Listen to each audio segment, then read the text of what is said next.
So, ito na yung mga gamit ko guys, no. So, ito na yung mga gamit ko.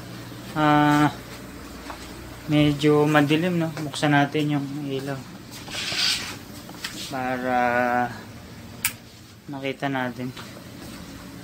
So, medyo madilim. So, ito na yung mga gamit ko.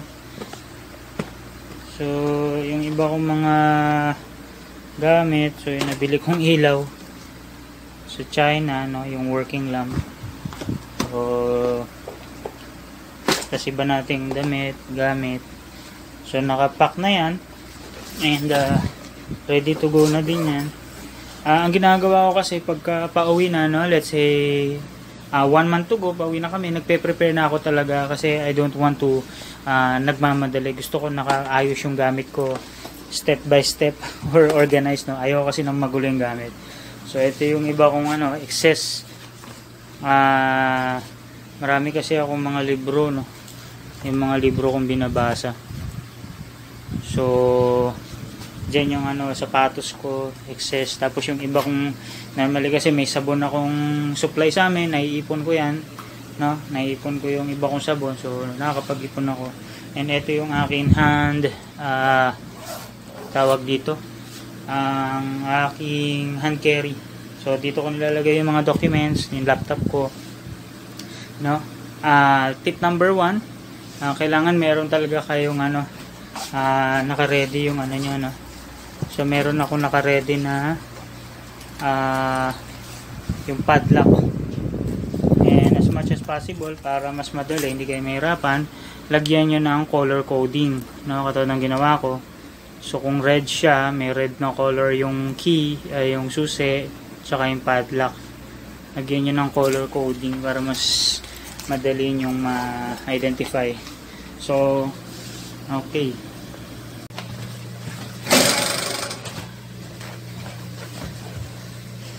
So, ngayon guys, isa sa gagawin natin magtitimbang tayo. So, titingnan natin kung yung ating bagahe ay hindi tayo magkakaproblema para pagdating sa airport, alam natin yung maximum, at least 20 kilograms, no?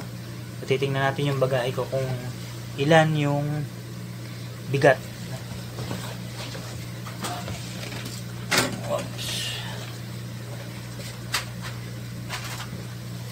So, okay, nasa 21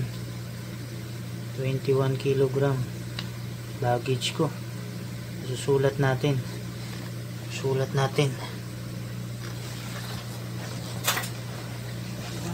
tama ba? 21.5. ito na yung isang yun yung aking yung mga libro ko, mga sapatos, 11 kilo, 11.5 bag. Okay. And ang ating hand carry nasa 6 kilogram without laptop and hard drive. So yan, nasulat na natin. At least meron na tayong figure sa ating ang way nito para pagdating sa airport, at least meron ka ng figure, alam mo yung ibabawas mo, idadagdag mo.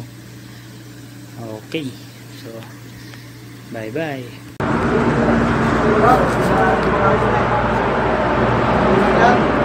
Las ayos, iniwan kami. Brad! Excited ka?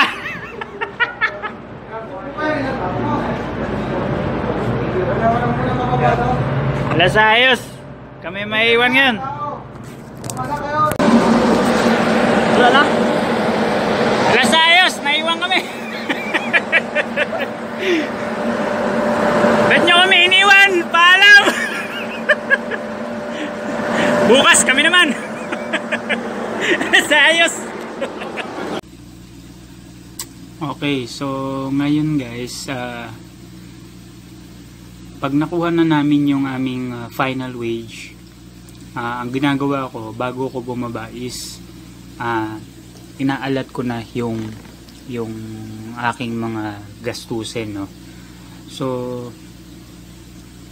pag nakuha ko yung final wage ko, titingnan ko ngayon yung mga naipadala ko na, no, kung magkano ba na special allotment ko napadala ko sa Pilipinas, and yung leave pay na tinatawag na alam ng mga seaman yan, no? And yung unpaid wages, no? Tsaka yung pera ko na naipon sa barko. So pagsasama-samahin ko lahat yan, and ima-minus natin yan sa ating tithes, no? So tithes po, nagta-tithes po tayo dahil we believe na yung resources na to is just only a blessing from the Lord, because of kung wala tayong abilidad, wala tayong lakas, tayo ay bulag o lumpo, hindi tayo makakapag-produce ng ganong amount. So ito ay pagpapala lamang sa atin. So ima-minus natin yung tithes. But that it's me, no, because I believe on sowing. And many years ago, hindi naman tayo pinababayaan ni God. And maliit man o malaki ang naiuwi natin pera, still God is faithful to provide for our basic necessities, no? After that, na-minus ko na yung tithes ko, no? Total funds, minus ko yung tithes ko. Ang matitira ko is, yung matitira ko niyan, na-minus ko na yung sahod ko, yung remaining ko na funds, lahat ng naipon ko sa barko, ma-minus ko yung tithes ko na at least 10%. And after that, yung matitira, ito ang uunahin ko, yung aking mga investment and mga priority expenses, no? Let's say yung insurance, emergency fund, yung medical fund ko, health card, tuition fee ng anak ko, no? So some of that list, no? Bakit natin yan inuuna? Kasi as much as possible, ang ginagawa kasi ng mga marino pagbaba, gastos sila, bili ng kung ano-ano, gastos dito, gastos dyan. Eto, dito sila mostly nagfe-fail. Hindi nila inuuna yung kanilang investment and priority expenses. So anong nangyayari? Nagastos muna sila, pag wala na silang pera, tsaka lang nila isipin na may bayarin pala sila. So ngayon, number 5 tayo. So nakuha ko na yung total funds ko, i-minus ko ngayon sa aking priority expenses and yung investments. So na-minus ko na yung investments ko tsaka mga gastusin ko, no, remaining funds. So yung natira sa akin, i-minus ko ngayon dito sa aking mga documents na aasikasuhin. So meron tayong mga i-renew na papeles, no, mga seaman's book, passport, trainings, etc. So meron akong projected amount. So i-minus ko yung natira kong pera sa trainings ko, sa mga documentation, yung remaining ko na funds, no, remaining ko na funds is ma-minus ko ngayon sa documents, sa trainings ko, no. And makikita nyo yung funds ko for yung natitira kong funds for vacation. So, yung matitira mong pera for vacation para sa akin, i-divide ko yan sa monthly expenses namin and family. So, lumalabas na, meron akong 4.89. So, lumalabas na, kulang-kulang 5 months, pwede akong magbakasyon. No? Dito ko makikita, dahil sa, bago pa ako bumaba, gumagawa na ako ng planning, no? Bago ako bumaba, once na makuha ko na yung aking final wage. So pag nakuha ko na yung final wage ko, kukumpitin ko na yung lahat ng aking gastusin at yung aking mga expenses, investments, and that is and makikita ko kung ilang months ako pwedeng magbakasyon. So lumalabas na sa computation ko at least 4.89 months. So at least kulang-kulang 5 months ako pwedeng mag-vacation, no?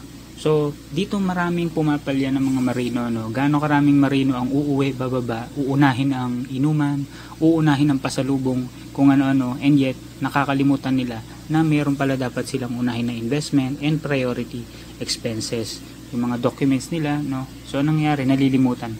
At the end of the day, babalik sila sa barko, wala na naman silang naipon, wala na naman silang na-invest, at magiging cycle na lang, pabalik, balik, balik, hanggang sa hindi na nila alam kung kailan sila makaka-escape sa rat race, no? So some thoughts, no, bago tayo bumaba ng barko. Hopefully na meron kayong napulot sa akin. Bye bye. Hopefully bukas bumaba na kami. So ngayon checkin natin yung documents natin, no? Kung kompleto o yung ating passport, Seaman's book, tapos yung mga tawag dito, iba pa nating documents. So may mga checklist yan, pero meron akong sariling checklist, no? So makikita ko dito kung wala rito passport, so kailan ba siya mag-expire, ano ba yung urgent ko na dapat asikasuhin. So bago ko baba, dino-double check natin kung kompleto yung ating mga documents, no? So yun, isa to sa part na dapat nating inaasikaso bago kami bumaba, which is very important, yung documents. So tuloy natin yung ating video. Hopefully ang sunod nating ang video clip natin na susunod is yung our plane ticket. Alright. So titignan natin ngayon guys yung aming quarantine area. Tingnan natin yung mga bagahe kung ano makakargada nito. So nandito ako ngayon sa gym, no? Nandito tayo sa gym kasi nilagay yung, so nandito ngayon tayo sa gym. Yung gym kasi namin, yung pinto, ito na yung labasan, no? So dito na namin nilagay mga bagahe. So puro may mga karton yung mga kargada yung mga kasamahan ko, Ano kaya mga laman nito? So ito yung sa akin, tsaka maliit na bag. So ay nako, sa bakas nakababa na rin, Brad. Alright. Babalutin mo pa ba ng plastic ng karton mo? Huling kain na to, Brad. Makapag-lechon muna bago bumaba. Alright. Okay, so last time ipapak na natin yung bagay natin kasi tomorrow.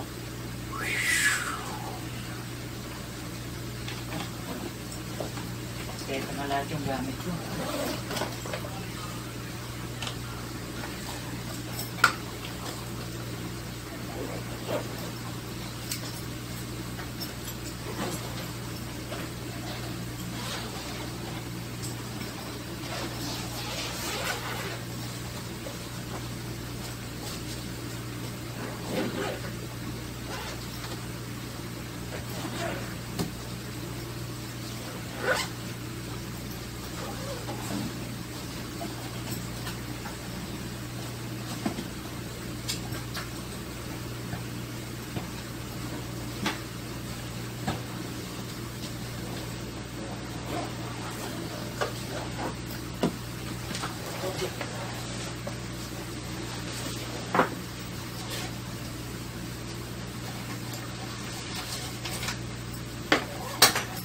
Natin siya ng belt, Brad, para secure.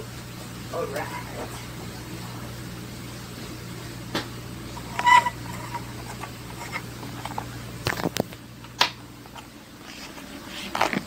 Lagyan natin ng belt para mas nakasecure, Brad. Yan.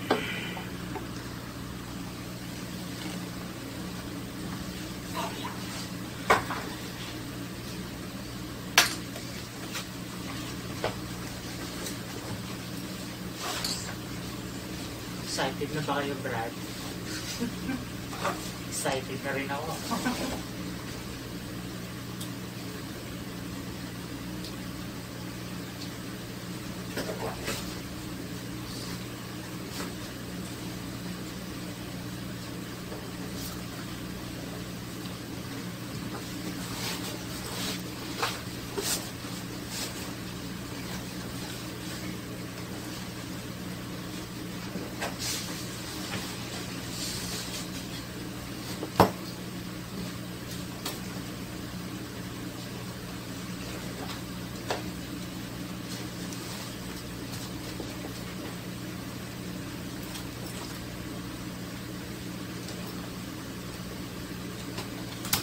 Okay.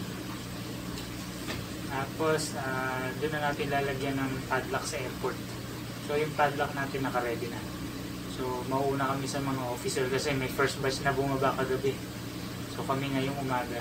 Yung officers mamayang gabi pa ata. So, good luck sa inyo. Bye-bye. So, paano ba yan guys? Kita-kits na lang tayo sa susunod nating kabanata.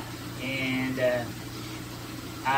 hopefully, wala nang aberya itong pagbaba namin. So, kita-kits na lang sa susunod, Brad. Until next time, Western Shipping. Bye-bye.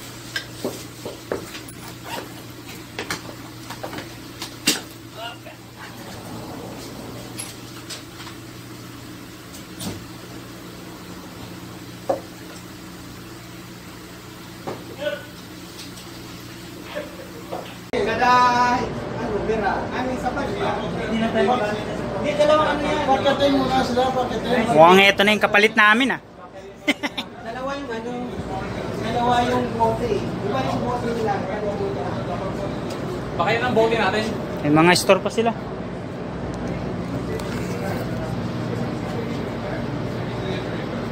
Bakit naman nakisabay dapat? Tatlo lang daw, tatlo.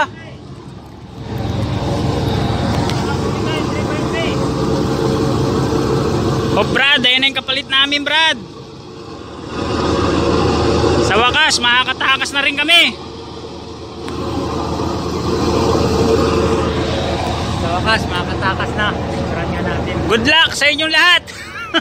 Paalam.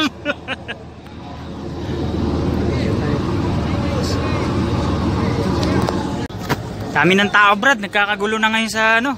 Yan na yung mga bagong crew na Chinese. Kakagulo na Brad.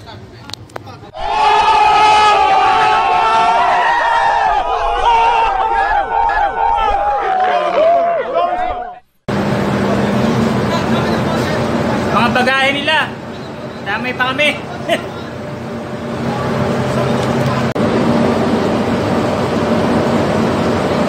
Yeah, bagahe namin binababa na. Yung pa natin yung bagahe namin sa kabila. Good luck sa inyo. Sana lang. Makakaraos na kami.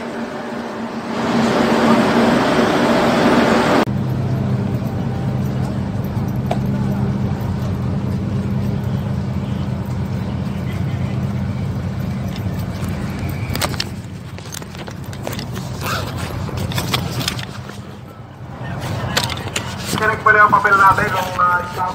Okay na? Have the paper with stamp? Thank you so much. See you on next one. Yeah. Thank you very much. I'll take your stamp. Where?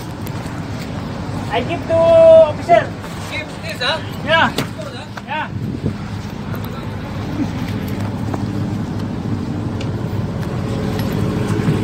Ay, sa wakas, nakaraos din, Brad.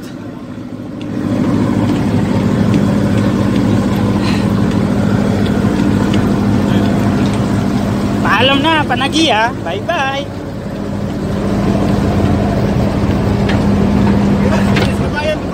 Ah! Woo! Ito muna ako, mayan eh. Pawis pa. Ito na kami. Ito muna kami, pawis eh. Ay, nako! Paalam, Brad! Paalam, panagina. Pangalan niya yan. Iba na pangalan sa susunod. Ay, pambilang mo nga sila. Kung ano. May naiwan doon. Wala na, kompleto na. Yung kanyan, kung sa kapilang... Woo!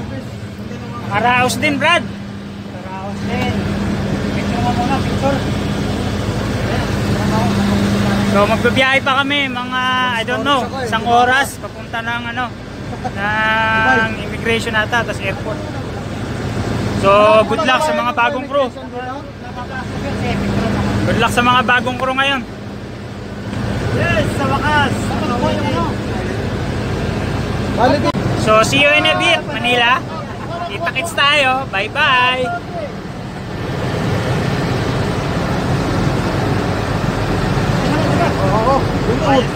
Ayos talaga si kabayan ah.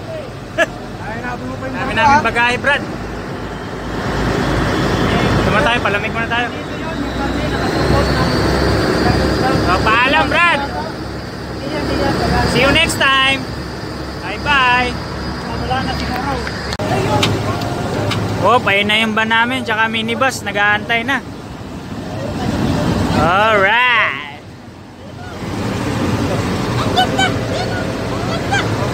Brad, gusto kayo dyan? Kita-kits na lang sunod. Yes, sir. Sir, matabi na lang. Ayun na yung van namin, Brad. Ayun na yung van namin, Brad. Tsaka yung minibus. Naka-ready na. Yung mga mabibigat na bagahe, pwede nang birahin ito.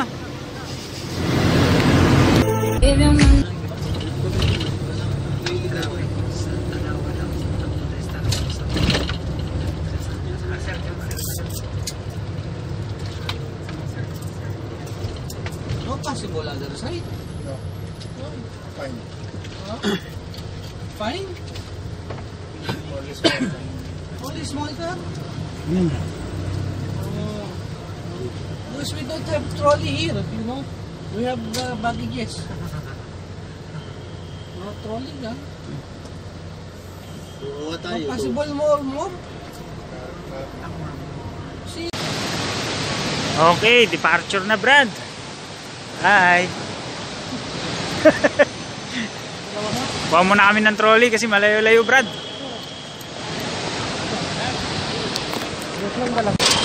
Kuha muna tayo ng trolley. Para ano? Ay, dami-dami to, Brad. Oh. Baka kulang pa. Still put there. Yes. Ano ba iwan? Ito ba? Ang dami namin, Brad.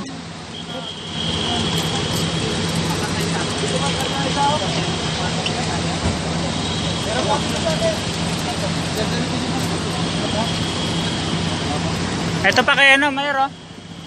Sa harap. Sorry. Ano ba tayo? Ang dami namin, Brad.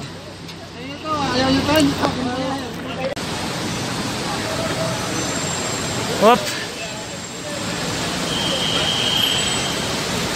Departure na, Brad. Mukhang tuloy na to. Ay, sa wakas.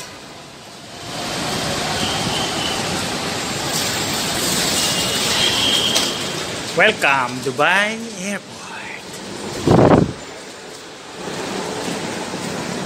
Dubai International Airport. Huwag lang makancel.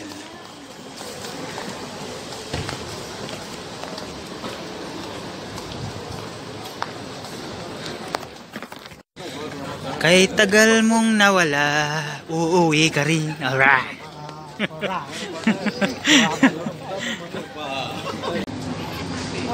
Ilang kilo kaya to? Oops, 23.9, Brad. Sama natin to. 33. Mga 10 kilos halos. Yes, pasok pa rin ako. Wala. Ang hirap magkarga ng bagahe, Brad. Timbangan na, Brad. Whoop, may ticket na tayo. Ano po natin? 40 each. 40 each, Brad. Zone D.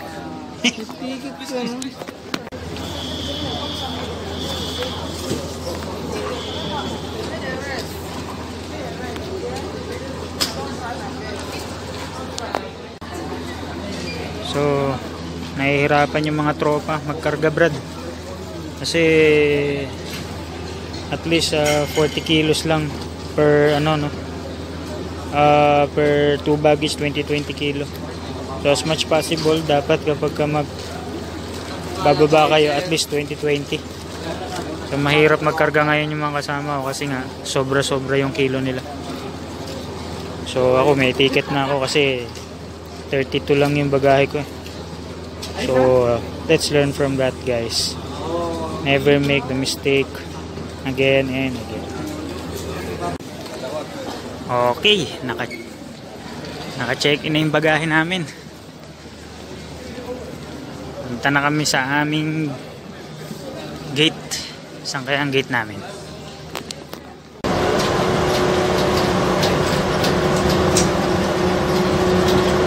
ang biyahe namin. Wala pa namin mag-train, Brad.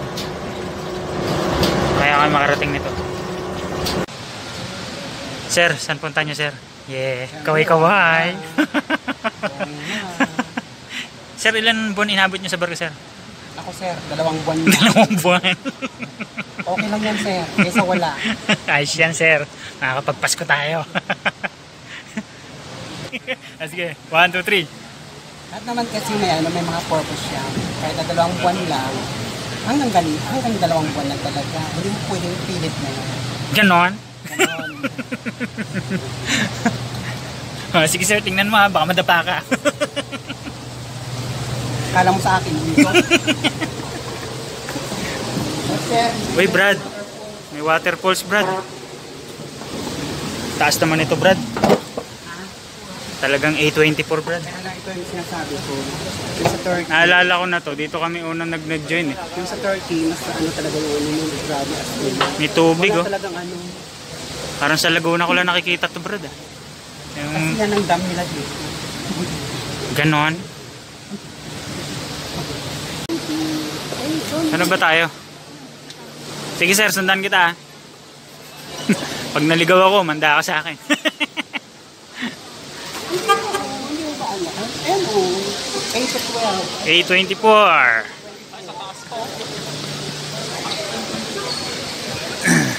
Basta ating lang na yung araw, hindi ka maniligaw. Natural, wala ka naman choice kundi yung guide eh. Barado. Hindi mo ba alam na pag walang guide, yung una mo may guide, di ba may guide? Ba't galit ka sir?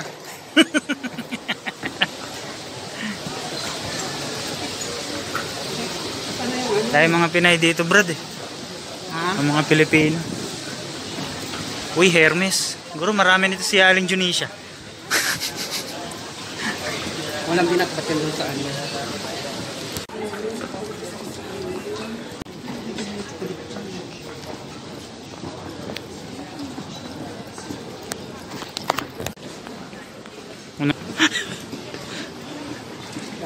Naligaw ko sa ano. A24. Nasaan na ako? Mag-isa na lang ako ngayon.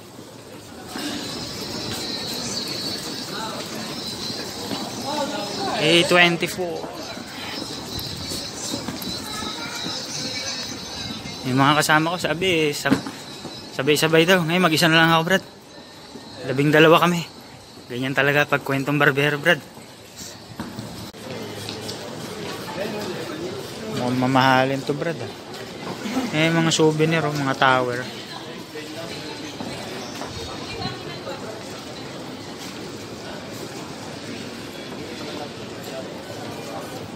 Saan kayo mga kasama ko?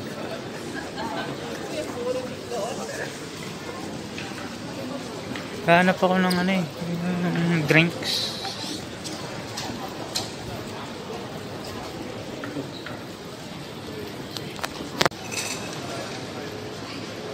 Okay, magsasariling lakad tayo. Titingin-tingin tayo, baka may mabili tayo pero wala naman tayong pangbili Brad. Oh, yung mga kasama ko nag-ikot din. So titingin-tingin lang din tayo, baka meron tayong window shopping. Kala mo may pera.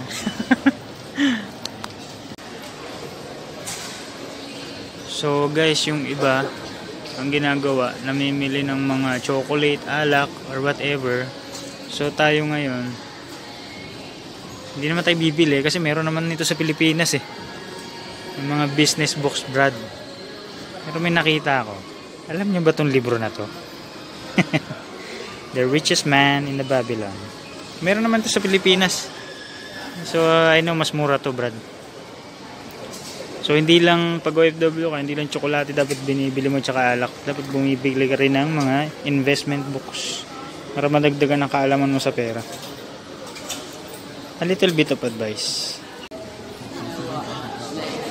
Di kita. Boarding na Brad, Manila.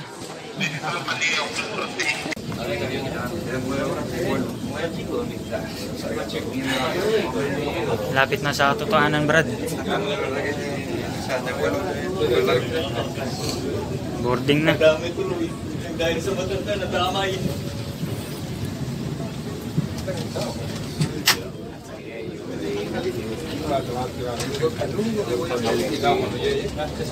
Lapit na sa katotohanan.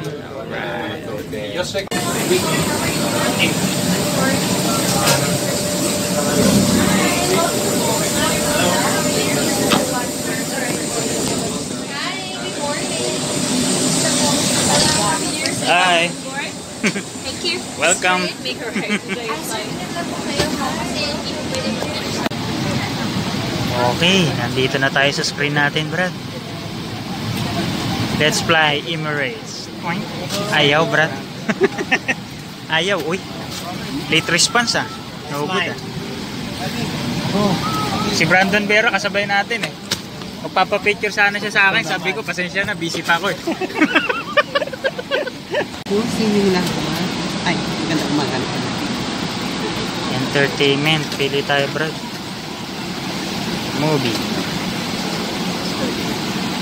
Uy, dahan-dahan sa pagpindot. OA. Hanap tayo ng bago, Brad.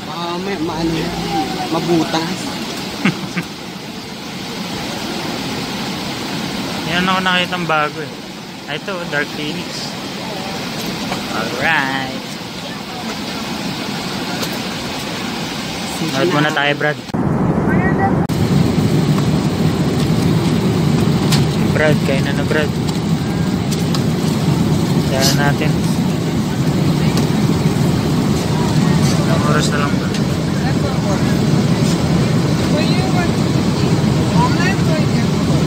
Lapit na, Brad. Manila. Oh, masarap yung pagkain mo, ah. Ano yung sa'yo? I'm gonna close this because it's open and I'm scared. It's open.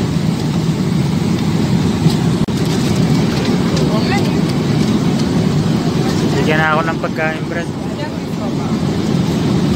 Yan na yung pagkain, Brad. Almusal pa lang ata ito.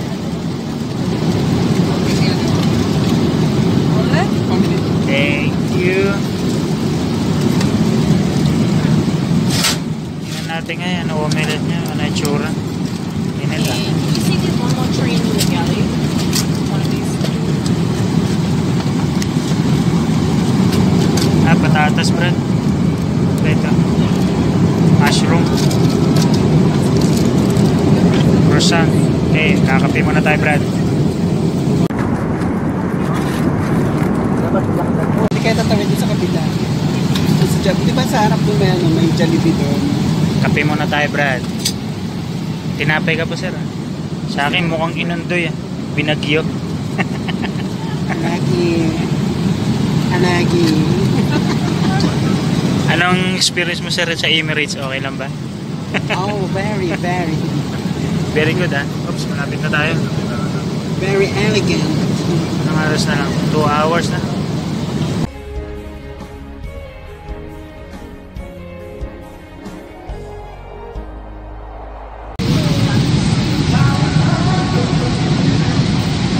Lapit na sa katotohanan to, Brad.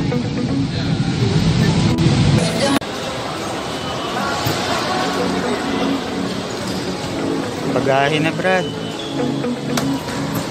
Saan na kaya yung sundo natin? Samahan natin sa akin ni ate, ah.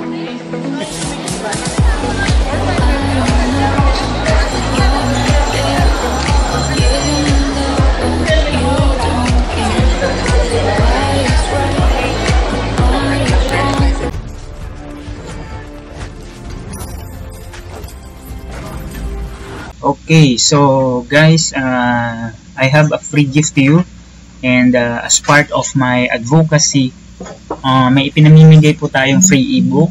This free ebook is ako po mismo ang author ng ebook na ito, and I named it Financial Compass for Pinoys. No?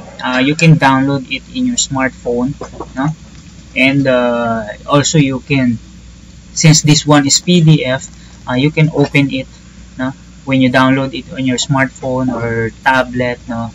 So mada-download nyo yan. I-share ko sa inyo yung 5 strategies na ginagamit ko how to multiply your income, which is your employers will never tell you, no? I'm frankly telling you guys na hindi ito sasabihin ng employers nyo. So better download this free ebook, no? This free ebook is a limited time offer only, so don't forget to get your free ebook. This is my freebies to every one of you guys, no? If you are also a seafarer, this is your chance also to read this my ebook, no? Seafarer's Financial Compass, and it is the same almost, but this is for seafarers alone, no? So yung mga may natutunan ko, i-share ko sa inyo, guys. Okay, so you can go here, guys, no? Just type cecventures.com. So pwede nyo yan i-research. Makikita nyo dito nyo manda-download yung ating free ebook, and scroll down nyo lang. So makikita nyo yung free ebook natin, and just click this download button. Now click nyo lang yan, no? Just click it and you will be transferred here, and this one, just put your email address. Let's say Selmarie, and just put your name, no? Selmarie, and just subscribe, no? Something like that, and the ebook will be sent into your pwede nyo rin puntahan dito. Makikita nyo dito yung ating mga feedback and review, no? And you can just scroll down, and you can also look for my digital products. You can choose whatever module you want. May module 1 tayo, 1, yung ebook natin, mga full ano na po yan. We have financial planning, mutual fund, stock market, information business, and other. So you can scroll it down. So okay, so thank you guys. Hopefully i-download nyo yung ating ebook na. So ulitin natin, so just go this one and click this download button. Just put your name and email address. So thank you and God bless. How much you every single day when I see you on the street.